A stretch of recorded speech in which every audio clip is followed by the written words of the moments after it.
తెలంగాణలోని ప్రజలను రైతులను కేంద్రంలోని బీజేపీ ప్రభుత్వం కించపరిచిందని రాష్ట్ర పౌర సరఫరాల శాఖ మంత్రి గంగుల కమలాకర్ ఆగ్రహం వ్యక్తం చేశారు. తెలంగాణ ప్రజలు భిక్షగాళ్లు కాదని పంట అమ్ముకోవడం అనే తమ హక్కును సాధించుకుని తీరుతామని స్పష్టం చేశారు. రాష్ట్ర మంత్రుల బృందం ఢిల్లీలో ఉన్న సమయంలో రాష్ట్ర బీజేపీ నేతలతో కేంద్ర మంత్రి పీయూష్ గోయల్ రాజకీయ సమావేశం నిర్వహించిన తీరు గర్హనీయమని గంగుల అన్నారు. కేంద్ర మంత్రి కేవలం బీజేపీ ప్రతినిధి కాదని గోయల్ దేశంలోని ప్రజలందరికీ ప్రతినిధిలా వ్యవహరించాలన్నారు. రాష్ట్ర రైతుల సమస్యలపై చర్చించేందుకు తెలంగాణ నుంచి కేబినెట్ మంత్రులు, ఎంపీలు, అధికారులతో కూడిన అత్యున్నత స్థాయి బృందం వస్తే వారికి పనిలేదా అని అనడం గంగుల కమలాకర్ ఆగ్రహం వ్యక్తం చేశారు. రాష్ట్రం నుంచి ప్రాతినిధ్యం వహిస్తూ రైతులకు ద్రోహం చేస్తున్న వారికి కిషన్ రెడ్డి ఒత్తాసు పలకడం సిగ్గుచేటని గంగుల కమలాకర్ అన్నారు. తెలంగాణలో అనేక చోట్ల బియ్యం దొంగదారి పడుతుందని, కుంభకోణాలు జరుగుతున్నాయని బీజేపీ ఎమ్మెల్యే రఘునందన్ రావు ఆరోపించారు.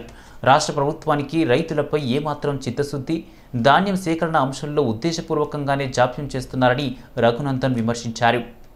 ధాన్యం సేకరణలో దేశంలోని ఏ ఇతర రాష్ట్రానికి ఇవ్వని లేఖను తెలంగాణ ప్రభుత్వానికి కేంద్రం ఎందుకు ఇవ్వాలని రఘునందన్ రావు ప్రశ్నించారు. యాసంగిలో వచ్చే ప్రతి గింజను కొంటామని కేంద్ర ప్రభుత్వం స్పష్టంగా చెబుతున్నప్పటికీ దేశంలో ఏ రాష్ట్రంలో లేని గొడవ ఒక్క తెలంగాణలో మాత్రమే ఎందుకు వచ్చిందన్న విషయంపై రాష్ట్ర ప్రభుత్వం వివరణ ఇవ్వాలని రఘునందన్ రావు డిమాండ్ చేశారు. దేశంలో ఉన్నటువంటి 28 రాష్ట్రాల్లో ఏ రాష్ట్రంలో లేనటువంటి గొడవ కేవలం తెలంగాణ రాష్ట్రంలో మాత్రమే ఎందుకు ప్రారంభమైందనేది చంద్రశేఖరరావు గారు ప్రజలకు సమాధానం చెప్పాలి.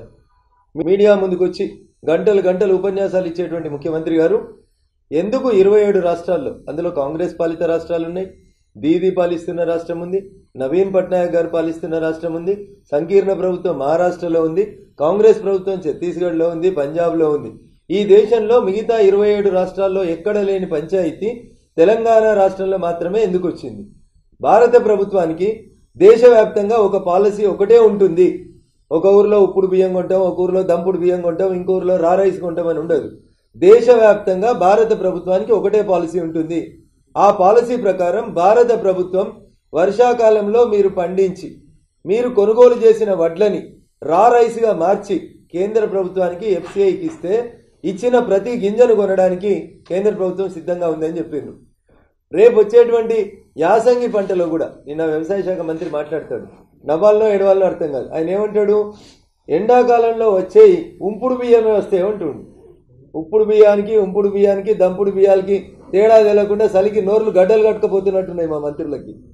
ఎండాకాలంలో ఉప్పుడు బియ్యమే వస్తుందంట. వడ్లు పండిస్తారా రైతులు, బియ్యం పండిస్తారా వ్యవసాయ మంత్రి గారు? ఏం పద్ధతి, ఏం మాట్లాడుతూ ఉన్నారు? మీరు చర్చను ఎటు తీసుకుపోతా ఉన్నారు?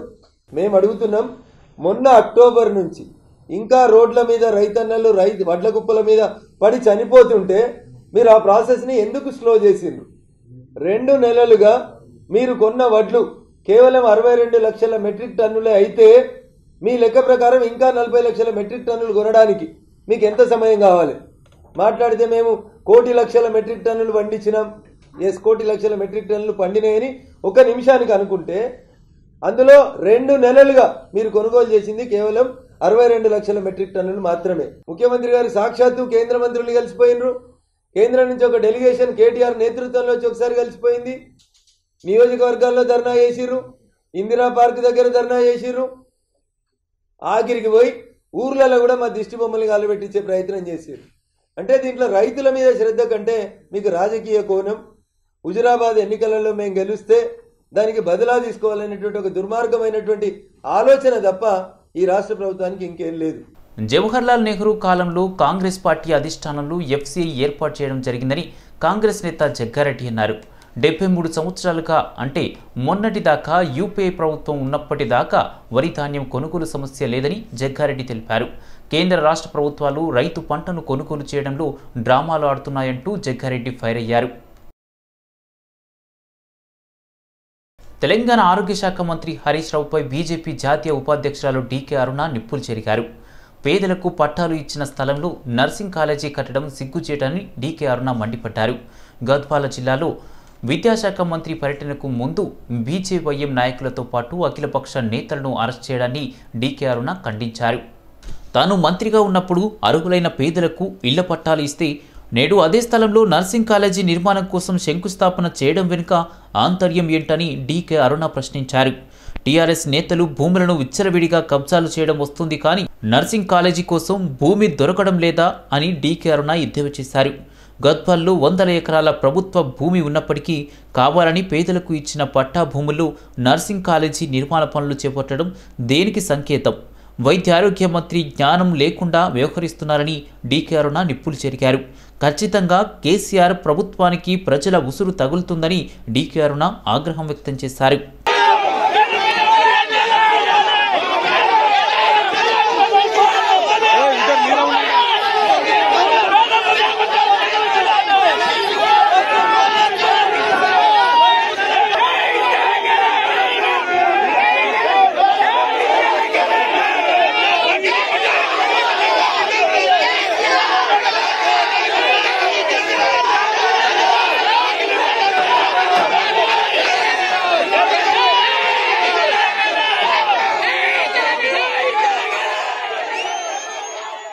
తెలంగాణలో ఐపీఎస్గా పదోన్నతి పొందిన తొలి ముస్లిం మహిళగా షేక్ సలీమా చరిత్ర సృష్టించింది. నాన్ క్యాడర్ ఎస్పీగా పదోన్నతి పొందారు. తెలంగాణ రాష్ట్రంలో తొలి మహిళా ముస్లిం అందించిన ఘనత ఖమ్మం జిల్లా సొంతం చేసుకుంది. అదేవిధంగా ఖమ్మం జిల్లా నుంచి కూడా తొలి మహిళా ఐపీఎస్ అధికారిని ప్రజాసేవకు పంపిన మరో ఘనత కూడా ఈ జిల్లాకే దక్కడం విశేషం. కేంద్ర ప్రభుత్వం నిన్న విడుదల చేసిన నాన్ క్యాడర్ ఐపీఎస్ పదోన్నతి జాబితాలో ఖమ్మం జిల్లాకు చెందిన షేక్ సలీమా ఐపీఎస్గా పదోన్నతి పొందారు. ప్రస్తుతం రాచకొండ సిపి కార్యాలయంలో డీసీపీగా ఉన్నారు. తాజాగా కేంద్ర ప్రభుత్వం విడుదల చేసిన ఐపీఎస్ల పదోన్నతి జాబితాలో చోటు సంపాదించుకొని తొలి ముస్లిం మహిళా ఐపీఎస్గా షేక్ సలీమా రికార్డు సృష్టించారు. తెలంగాణ రాష్ట్ర వికలాంగుల సహకార సంస్థ చైర్మన్గా మలక్పేట్లో 3వసారి వాసుదేవరెడ్డి పదవి బాధ్యతలు చేపట్టారు. ఈ సందర్భంగా దివ్యాంగుల సమస్యల పరిష్కారానికి కృషి చేస్తానని చెప్పారు. ప్రభుత్వ సంక్షేమ పథకాలు అర్హులకు అంతే విధంగా చూస్తారని చెప్తున్న వాసుదేవరెడ్డితో మా ప్రతినిధి Srikanth face to face. Telangana రాష్ట్ర దివ్యాంగుల చైర్మన్గా ముచ్చటకు 3వసారి ప్రమాణ స్వీకారం చేసినటువంటి వాసుదేవరెడ్డిగా మనతో ఉన్నారు.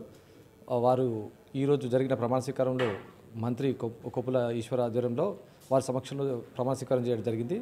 వారిని మరిన్ని విషయాలు అడిగి తెలుసుకుందాం. చెప్పండి, ఈ 3వసారి మీరు ముచ్చటగా ప్రమాణ స్వీకారం చేస్తున్నారు, మీకు ఎలా మీ ఫీలింగ్? చాలా సంతోషంగా ఉన్నది. గౌరవ ముఖ్యమంత్రి కేసీఆర్ గారు నా పైన బాధ్యతను పెట్టినా నేను భావిస్తూ ఉన్నాను. ఇలా 3వసారి అవకాశం కల్పించిన ముఖ్యమంత్రి గారికి ప్రత్యేక కృతజ్ఞతలు తెలియజేస్తూ ఉన్నాను. నా నియామకానికి సహకరించిన మంత్రివర్యులు, పార్టీ వర్కింగ్ ప్రెసిడెంట్ గౌరవ కేటీఆర్ గారికి, అదేవిధంగా కల్వకుంట్ల కవితక్క గారికి, అదేవిధంగా రాజ్యసభ సభ్యులు జోగినపల్లి సంతోష్ కుమార్ గారికి, మంత్రులు, అదేవిధంగా ఎమ్మెల్యేలు, ఎమ్మెల్సీలు ప్రతి ఒక్కరికి కూడా పేరు పేరున నేను కృతజ్ఞతలు తెలియజేస్తూ ఉన్నాను. ఈ సందర్భంగా 3వసారి అవకాశం కల్పించడం అంటే అది నేను చాలా అదృష్టంగా భావిస్తూ ఉన్నాను. గతంలో విద్యార్థి నాయకు ఉన్న మీరు అటువంటి సమస్యలు ఎన్నో చూసి ఉంటారు, వికలాంగుల దివ్యాంగులది. అలాంటి అది ఇతర రాష్ట్రాలను చూసినప్పుడు మీకు ఒక దివ్యాంగునిగా మీకు చైర్మన్ ఇవ్వడము, అందులో మీరు దాంట్లో ఉన్న సమస్యలను పరిష్కారం జరిగింది. దీన్ని మీరు ఫీలింగ్స్ ఏంటండి? డెఫినెట్లీ నేను ఉద్యమ సమయంలో అనేక విద్యార్థి రాజకీయాల్లో ఉండడం జరిగింది. విద్యార్థుల సమస్యల పట్ల రాజులైన పోరాటాలు చేయడం జరిగింది. తెలంగాణ ఉద్యమంలో కూడా అనేక సార్లు జైలు పాలు కావడం, పోలీసు లాఠీ దెబ్బలకు గురి కావడం, ఇట్లాంటివన్నీ కూడా నేను చూశాను. బట్ అన్నిటి సమస్యలన్నీ కూడా నాకు తెలుసు. కింద గ్రౌండ్ లెవెల్లో ఎదుర్కొంటున్న దివ్యాంగ సమాజం ఎదుర్కొంటున్న సమస్యలు కూడా నాకు తెలుసు. నేను మొదటిసారి చైర్మన్ అయిన తర్వాత ఇంకా సమస్యలు తెలుసుకోవడానికి క్షుణ్ణంగా నేను హాస్టల్ నిద్ర చేయడం జరిగింది. హాస్టల్ నిద్ర చేసిన సందర్భంలో కూడా మరి కొన్ని హాస్టళ్లకు ప్రత్యేకంగా ల్యాండ్ కేటాయించడం, ముఖ్యంగా వరంగల్ జిల్లా లాంటి హాస్టల్లో నిద్ర చేసిన తర్వాత దాన్ని డిస్మెటల్ చేసి 1,60,00,000 రూపాయలతోటి హాస్టల్ నిర్మాణం కూడా పూర్తి చేయడం జరిగింది. అదేవిధంగా నానల్ నగర్లో బ్లైండ్ హాస్టల్ ఉంటే అది మసబ్ ట్యాంక్ దగ్గర, నెహ్రూ పార్క్ దగ్గర కొత్త హాస్టల్ నిర్మాణం చేసి దాంట్లోకి పంపించడం జరిగింది. ఇట్లా నేను హాస్టల్ నిద్ర చేసి వాటి సమస్య కోసం కొన్నిటి కోసం కృషి చేశాను. కొన్ని ప్రభుత్వం దృష్టికి తీసుకెళ్లాను. ఇంకా ఉన్న సమస్యలు ఉన్నాయి, వాటిని కూడా ప్రభుత్వం దృష్టికి తీసుకెళ్ళి తప్పనిసరిగా ఆ సమస్య పరిష్కారం కోసం కృషి చేస్తాను. ముఖ్యంగా ఒకటి గమనించాలి, మా దివ్యాంగుల సమాజం కూడా ఇవాళ గతంలో ఎట్లా ఉండే, ఇప్పుడు ఎట్లా ఉన్నది, ఉమ్మడి రాష్ట్రంలో ఉండే దివ్యాంగుల పరిస్థితి ఎట్లా ఉండే, తెలంగాణ రాష్ట్రం వచ్చిన తర్వాత ఏ విధంగా ఉన్నది ఒకసారి ఆలోచన చేసుకుంటే చాలా మారిపోయింది. గతంలో 500 రూపాయల పెన్షన్ ఉండేది, అది ఎటు చాలకపోయేది. ఇప్పుడు 1,500 ఇచ్చారు మొదటి ప్రభుత్వంలో. రెండోసారి ప్రభుత్వం వచ్చిన తర్వాత 1,500 ఎవ్వరు అడగకముందే 3,016 రూపాయలు చేసిన గొప్ప మనసు, గొప్ప మానవత్వం ఉన్న వ్యక్తి ముఖ్యమంత్రి కేసీఆర్ గారు. ఒక పక్క పెన్షన్, దాదాపుగా 5 లక్షల మందికి నెలకు 150 కోట్లు, సంవత్సరానికి 1800 కోట్లు ఒక పెన్షన్ రూపంలోనే గౌరవ ముఖ్యమంత్రి కేసీఆర్ గారు మరి ఖర్చు చేస్తూ ఉన్నారు. మరొక పెన్షన్ రూపంలోనే గౌరవ ముఖ్యమంత్రి కేసీఆర్ గారు మరి ఖర్చు చేస్తూ ఉన్నారు. మరోపక్క వికలాంగుల సహకార సంస్థ ద్వారా అనేక సహాయ ఉపకరణాల పంపిణీ ఉచితంగా ఇవ్వడమే కాకుండా సబ్సిడీ లోన్లు కూడా ఎస్సీ ఎస్టీ కార్పొరేషన్ ఏ విధంగా ఉంటుందో అట్లనే వికలాంగుల కార్పొరేషన్ ద్వారా కూడా మొన్న కూడా దాదాపుగా 18 కోట్ల రూపాయలు కూడా ఖర్చు పెట్టి మరి సబ్సిడీ రూపంలో ఇవ్వడం జరిగింది.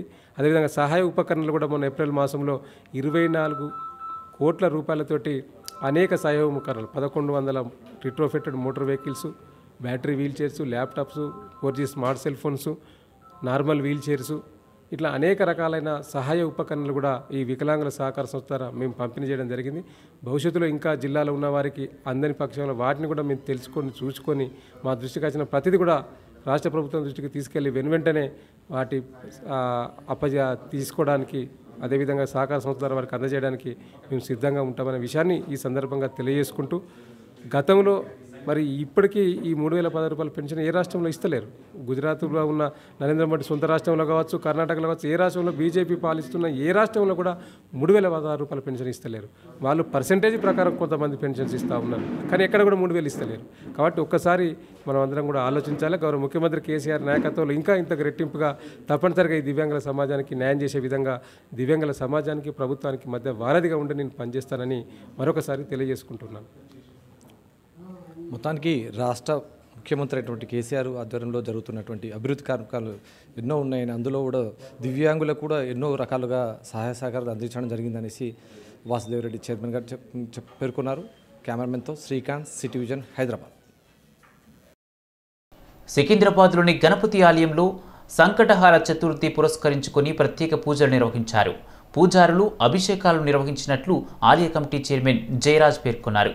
ఉదయం నుండి గణనాథునికి ప్రత్యేక అభిషేక కార్యక్రమాలు, యజ్ఞ హోమాది కార్యక్రమాలు నిర్వహించి స్వామివారి కళ్యాణం నిర్వహించినట్లు తెలిపారు. సంకటహార చతుర్థి రోజున గణనాథుని దర్శనానికి పెద్ద ఎత్తున తరలివచ్చారని ఆలయ అధికారులు తెలిపారు. గణపతి ఆలయానికి విశిష్టమైన ప్రత్యేకతతో పాటు గొప్ప చరిత్ర కలిగి ఉందని ఆలయ కమిటీ చైర్మన్ రాజు అన్నారు. స్వయంభూగా వెలిసిన గణనాథుడు గత కొన్ని సంవత్సరాలుగా ప్రజలు కోరికలు నెరవేర్చే బంగారంగా నిలిచాడని అన్నారు. స్వామివారి దర్శనానికి రాష్ట్రపతి, ప్రధాని కూడా వచ్చిన సందర్భాలు ఉన్నాయని గుర్తు చేశారు.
హైదరాబాద్లోని కోకాపేట నియోపోలిస్ భూములను హెచ్ఎండిఏ ప్రభుత్వ ఏజెంట్గా వ్యవహరించి వేలం వేసినట్లు రాష్ట్ర ప్రభుత్వం స్పష్టం చేసింది. ఈ వేలంతో సమకూరిన నిధులు రాష్ట్ర ప్రభుత్వ ట్రెజరీకి జమ అయ్యాయని ప్రభుత్వం వివరించింది. నియోపోలిస్ స్థలాల వేలం బాధ్యతను హెచ్ఎండిఏ నిర్వహించిందని, స్థలాలను దక్కించుకున్న సంస్థలకు సేల్ డీడ్ చేయించే బాధ్యత రంగారెడ్డి జిల్లా కలెక్టర్దే అని సిఎస్ సోమేష్ కుమార్ ఉత్తర్వులు జారీ చేశారు. కోకాపేటలోని 239, 240 సర్వే నెంబర్లోని భూములను ప్రభుత్వానివేనని సిఎస్ సోమేష్ కుమార్ స్పష్టం చేశారు.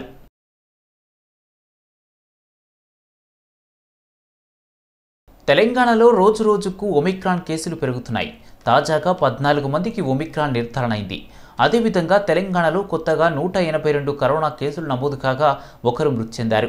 ఒమిక్రాన్ రిస్క్ దేశాల నుంచి శంషాబాద్ విమానాశ్రయానికి వస్తున్న వారికి RT-PCR టెస్టులు చేయగా పలువురికి పాజిటివ్గా వస్తుంది. కొత్తగా 14 ఒమిక్రాన్ కేసులు నమోదవడంతో తెలంగాణలో మొత్తం 38కి చేరింది.